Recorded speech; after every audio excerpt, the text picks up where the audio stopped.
Hello everyone, welcome to my channel Accounts Made. I hope you all are doing great. So the topic which I am going to cover today is Petty Cash Book for Class 11. हम subsidiary books कर रहे हैं. Subsidiary books मैंने आपको already बता रखा है कि सब्सिडियरी बुक्स मतलब जर्नल को सब डिवाइड कर देते हैं 8 बुक्स में. तो उसकी पहली book that is cash book, वो मैं आपके साथ डिस्कस कर रही हूँ one by one. Cash book में सिंगल कॉलम कैश बुक मैं ऑलरेडी आपको पढ़ा चुकी हूँ. Cash book with bank column मैं आपको पढ़ा चुकी हूँ. थर्ड पार्ट है हमारा पैटी कैश बुक, तो आज हम ये कवर करने वाले हैं. कैश बुक में सिंपल सा रूल मैंने आपको बताया था, कैश जब भी बढ़ता है तो आप डेबिट साइड टू साइड उसको लिखते हो, और कैश जिस भी रीजन से रिड्यूस होता है तो आप कैश बुक में उसे बाय साइड रिकॉर्ड करते हो. अब इसको एक एग्जाम्पल के थ्रू समझते हैं. जैसे अगर मैंने गुड्स को परचेज किया 10,000 रुपए में, तो मैंने बाय परचेज 10,000 लिख दिया कैश बुक कैश अकाउंट में. अगर मैंने रेंट पे किया 20,000 रुपए, तो मैंने बाय रेंट 20,000 लिख दिया. अगर वहीं पर मैं बोलूं कि मैंने कोरियर सर्विसेज के लिए 50 रुपए पे किए, ठीक, मैंने 50 रुपए कोरियर के चार्जेस पे किए, तो बाय साइड लिखना पड़ेगा कैश बुक में. जहां आप 10,000 20,000 लिख रहे हो, ऑल ऑफ अ सडन 50 रुपए की बात आ गई. करेक्ट. तो ये सिचुएशन को, इस छोटे छोटे खर्चों को कवर करने के लिए, इस छोटे खर्चे को मेन कैश बुक में नहीं लिखना बेसिकली मुझे, और मेन कैशियर का वर्कलोड भी मैं कम करना चाहती हूँ. अगर मेरी फर्म मेन कैशियर का वर्कलोड कम करना चाहती है और लार्ज अमाउंट के एक्सपेंस के साथ स्मॉल एक्सपेंस को इंडल्ज नहीं करना चाहती, इंक्लूडेड वे में नहीं लिखना चाहती, तो वो क्या ऑप्ट करती है? Petty cash book. So petty cash book basically क्या है समझते हैं. Petty cash book is a kind of cash book. ये कैश बुक ही है, लेकिन ये क्या रिकॉर्ड करेगी? Large number of small payment. Large number में जो छोटी छोटी पेमेंट होती है, 50 रुपए 100 रुपए 20 रुपए, जहां अचानक से जहां 1,20,000 30,000 ऐसी ट्रांजैक्शन हो रही है, ऑल ऑफ अ सडन 50 हुई, तो कैलकुलेशन मिस्टेक भी ज्यादा हो सकती है. At the same time main cashier का वर्कलोड भी बढ़ सकता है. तो मेन कैशियर का वर्कलोड कम करने के लिए और स्मॉल एक्सपेंस को कवर करने के लिए सेपरेट बुक बना देते हैं, पैटी कैश बुक. करेक्ट. इसके लिए हम मेन कैशियर भी बना सकता है, या हम एक पैटी कैशियर, एक separate person for doing the same job appoint कर सकते हैं. ठीक. सो पैटी कैश बुक क्या है? लार्ज नंबर के स्मॉल एक्सपेंसेस को कवर करने वाली बुक. जैसे कन्वीनियंस, आप कोई भी खर्चा, किराया, जैसे गुड्स को लाने या ले जाने में जो किराया किया आपने वो. कार्टेज, ये भी गुड्स रिलेटेड एक्सपेंस ही है, at the time of purchase या सेल्स ही किए जाते हैं. आपके पोस्टेज का खर्चा, रिफ्रेशमेंट का खर्चा एक्सेट्रा, ये सब खर्चे हैं जो आप पैटी कैश बुक में कवर करने वाले हैं. पहले हम इसका क्वेश्चन करते हैं, फॉर्मेट समझ लेते हैं, उसके बाद एक और इंपॉर्टेंट टर्म पढ़ेंगे जिसका नाम है इम्प्रेस्ड सिस्टम. करेक्ट. तो होपफुली पैटी कैश बुक आपको समझ में आई गया. पैटी कैश बुक का फॉर्मेट देख लेते हैं. पैटी कैश बुक, अगर मैं सिंपल पैटी कैश बुक बनाऊं, सो उसका फॉर्मेट क्या है? अमाउंट रिसीव, जितनी भी अमाउंट मेन कैशियर ने पैटी कैशियर को दी, यहाँ वो रिकॉर्ड की जाती है. सीबी फॉलियो, कैश बुक में उस सेक्शन को मेंशन करते हैं, उस पेज को मेंशन करते हो बेसिकली आप, कि कहां से आपने ये अमाउंट इसको दी. तो कैश बुक में जहां रिकॉर्ड हुई होगी वहां सीबी फोलियो से वो नंबर यहाँ पे रिकॉर्ड कर दिया जाता है. आपको कुछ नहीं लिखना है बेसिकली. यहाँ डेट, किस दिन आपको कैश मिला, किस दिन आप एक्सपेंस कर रहे हो, यहाँ वो डेट आएंगी. पर्टिकुलर, जो भी नाम से कैश आ रहा है या जा रहा है वो रीजन आप यहाँ लिखेंगे. वाउचर नंबर, मैंने आपको हमेशा बताया कि बिल प्रॉपर्ली सपोर्टेड होते हैं थ्रू वाउचर्स, तो अगर आप कुछ भी पे करते हो तो उसके बिल का नंबर यहाँ मेंशन किया जाता है, और यहाँ आती है अमाउंट. तो स्टार्ट करते हैं क्वेश्चन से.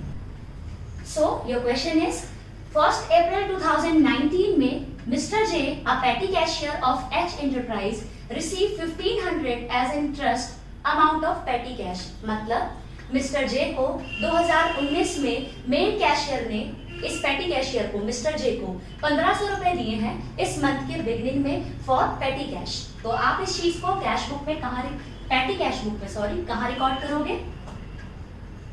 To cash. कितने पैसे मिले आपको पैटी कैशियर को मेन कैशियर से? 1500 रुपीज. कौन सी डेट पर? 2019 की 1 अप्रैल. करेक्ट. मेन कैशियर ने पैटी कैशियर को 1500 रुपए दे दिए. तो जब आप पैटी कैश बुक बनाएंगे और सिंपल पैटी कैश बुक बनाएंगे, तो आप टू कैश करके इसको 1500 लिख देंगे. इसके बाद आगे क्या बोला है? प्रिपेयर पेटी cash book showing the amount that would be drawn reimburse in the beginning of next month. कितनी अमाउंट उसको रिम्बर्स होगी, वापस से मिल जाएगी, ये चीज आगे क्वेश्चन करते समय समझेंगे। अब आपके एक्सपेंस दे रखे हैं 1 बाय 1 कि आपने पे किया अप्रैल 2 में बस फेयर 50, तो आप डेट डालेंगे 2 अप्रैल। आपने पे किया बस फेयर, तो इसको आप बाय करके लिख रहे हैं क्योंकि टू और बाय साइड अकाउंट का फॉर्म तो कोई है ही नहीं, लेकिन जब भी कैश आता था तो टू साइड लिखते थे और एक्सपेंस होते तो बाय साइड लिखते थे। उसी रूल को फॉलो करते हुए टू कैश पैसे आए तो आपने इधर लिख दिए, और बाय बस फेयर ये एक्सपेंस है तो आप कितना लिख देंगे 50 यहां पर। सेकेंड पॉइंट, अप्रैल 14 में आपने कार्टेज के नाम से एक्सपेंस पे किया 250 रुपए, तो 14 अप्रैल आपने कार्टेज पे किया 250 रुपए।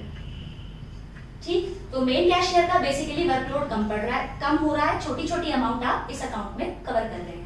फिर पेटी कैशियर ने क्या पे किया अप्रैल 18 में पोस्टेज, तो 18 अप्रैल बाय पोस्टेज, जितने भी XYZ एक्सपेंस होंगे स्मॉल अमाउंट वाले सब आप बाय कर लिखने वाले हैं, बाय उस पर्टिकुलर एक्सपेंस का नाम। फिर आपने अप्रैल 25 को क्या पे किया स्टेशनरी, सो 25 को बाय स्टेशनरी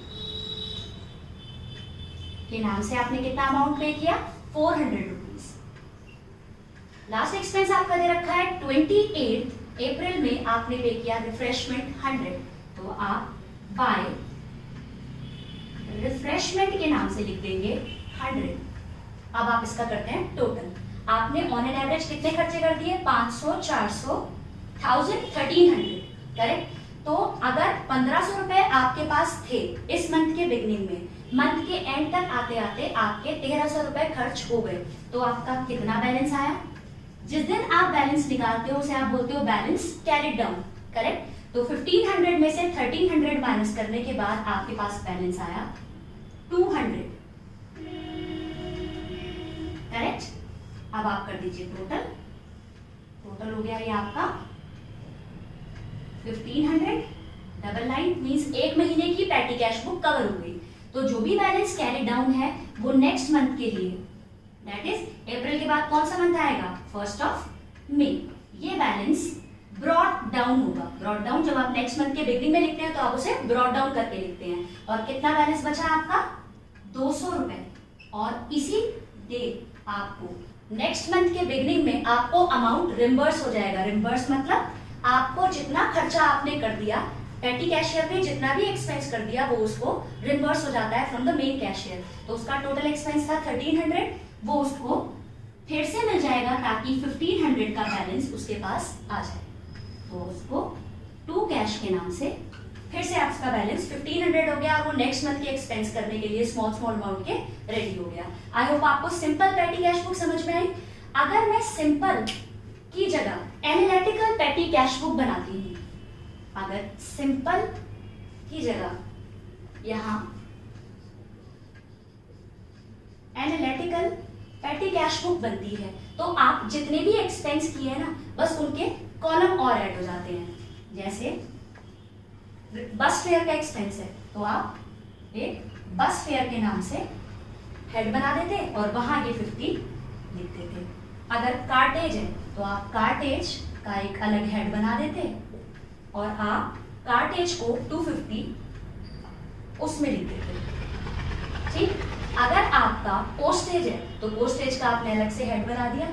आप मेनली 3-4 हेड बना सकते हो, पोस्टेज, कार्टेज, रिफ्रेशमेंट। और अगर आपको लगता है कि कुछ एक्सपेंस बहुत ज्यादा है तो आप 4-5 हेड बनाने के बाद बचे हुए को सन्ड्रीज में भी लिख सकते हो। सन्ड्रीज में आप उसको मेंशन कर सकते हो। जैसे पोस्टेज, पोस्टेज का मैंने अलग से हेड बना दिया तो मैं उसमें लिख देती हूँ। फिर स्टेशनरी और रिफ्रेशमेंट, जैसे टोटल 500 है तो मैं इसको सन्ड्रीज में इसको पुट कर दूंगी। नहीं तो मैं अलग से भी हेड बना सकती थी, रिफ्रेशमेंट का अलग, स्टेशनरी का अलग। फिर जब हम इसका टोटल करते हैं यहाँ पर, अगर हम यहाँ टोटल देखें तो टोटल वही आएगा जो आपका 1300 और ये जैसे 50, 250, 500 एंड 500, तो ये वही टोटल आता है जो आपका एक्सपेंस हुआ है। तो आपने बस कॉलम ऐड कर दिए, तो इसको क्या बोल देंगे, एनालिटिकल पेटी कैश बुक। आई होप आपको ये समझ में आ गया। अब एक सिंपल सा मीनिंग रहता है, दैट इज इम्प्रेस सिस्टम। अब ये इम्प्रेस सिस्टम क्या है, इसको क्वेश्चन से समझ लेते हैं। सो मेन कैशियर पेटी कैशियर को एक महीने के बिगनिंग में, हफ्ते के बिगनिंग में या एक फिक्स टाइम के लिए एक फिक्स अमाउंट दे देता है for mating small small expenses. So main cashier ने जैसे इस क्वेश्चन में पेटी कैशियर को 1500 रुपए दिए थे अप्रैल मंथ के छोटे एक्सपेंसेस को मेट करने के लिए। फिर पेटी कैशियर इस 1500 से सारे अमाउंट जो जितने भी एक्सपेंस होंगे स्मॉल स्मॉल वो इसको मेट करेगा।